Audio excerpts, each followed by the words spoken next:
सबसे पहिले राउर लागिन दिल से मोर जोहार है।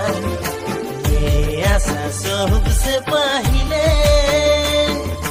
राउर लागिन दिल से मोर जोहार है।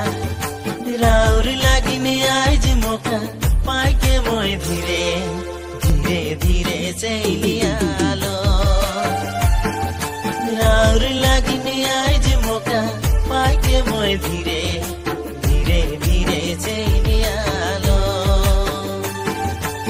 ये आशा सबसे पहिले